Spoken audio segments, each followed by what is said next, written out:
안녕하세요. 오레오 부동산 중개법인 대표 박재입니다. 자, 오늘은 상가 투자 세 번째 시간입니다.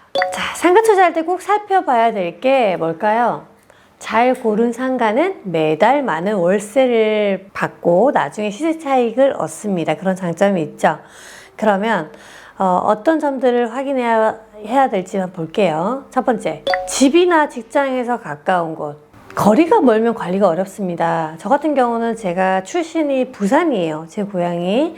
그러다 보니까 초반에는 부산을 잘 알기 때문에 부산에 있는 물건들 위주로 저는 재테크를 했었습니다. 그런데 거리가 너무 멀잖아요. 양평이라. 결국에는 제가 관리가 안 되더라고요.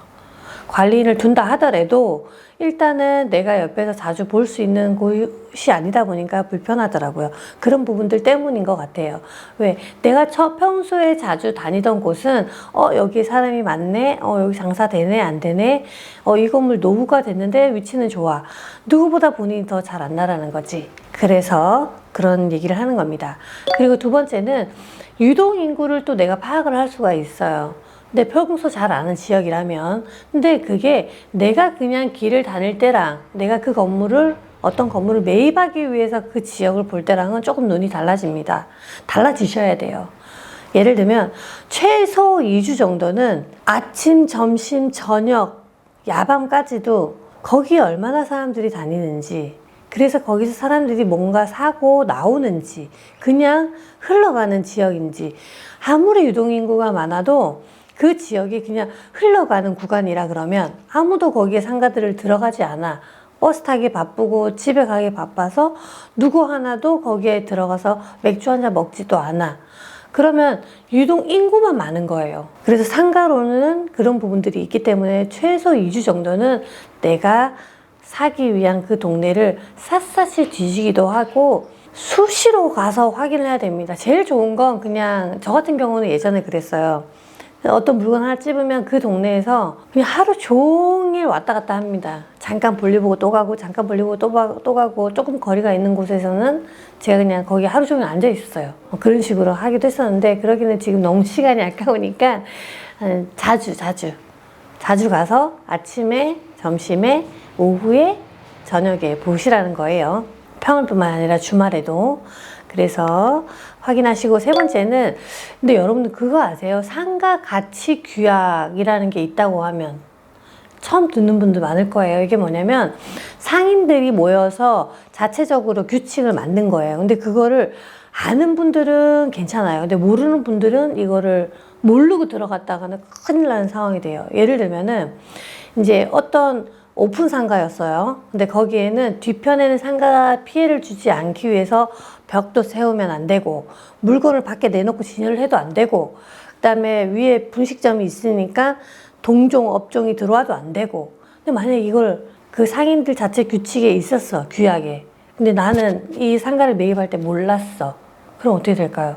나는 거기 들어가서 해야 되는 게 분식집이었는데. 그러면 또 분란이 나겠죠.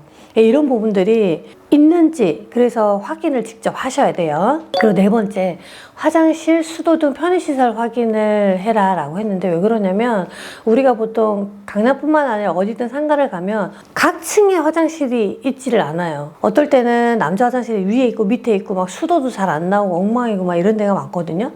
그래서 어떤 집이나 우리가 집을 보러 갈 때도 수도를 틀어보기도 하고 화장실 가보기도 하는 것처럼 상가도 마찬가지입니다. 물이랑 관련된 편의시설은 정확하게 확인을 좀 하셔야 돼요. 물이 좀 수압이 약한 경우가 많거든요. 또 오래된 곳은. 그리고 주차. 요즘에는 주차가 불편하면 아무리 그 상가 안에 좋은 게 들어와 있어도 사람들이 안 갑니다. 그러니까 주차가 얼마나 편리한지, 그리고 이제 이사를 해야 되니까 짐을 옮기기엔 쉬운지, 진짜 배보다 배꼽이 더 클 수가 있어요. 막 사다리차 올리고 이러는 경우는. 상가인데도 그런 경우가 많습니다. 그래서 그런 부분들을 좀 세심하게 살펴야 되겠죠. 그리고 무엇보다도 내가 상가에 들어가기 때문에 상가 건물 임대차 보호법 정도는 알고 가셔야 돼요. 자, 간단하게 볼게요. 상가 임차인들을 보호하기 위해서 만들어진 법률입니다.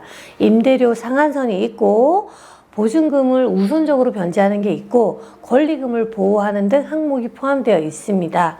그리고 환산 보증금이 넘어도 보호를 할 수 있으니까 꼭 확인을 해 보셔야 됩니다. 내가 지금 얼마의 보증금이 있는데 그걸 나중에 상가 건물 임대차 보호법으로 인해서 보호를 받을 수 있나 없나 라고 이제 세입자 같은 경우는 확인을 해야겠죠. 근데 임대인들 같은 경우는 내가 소유자가 된다고 하면 더더욱 이 법은 본인이 알아야 돼요. 그래야 상가를 관리하기 편하십니다. 자, 오늘도 좋은 글귀 소개시켜 드릴게요.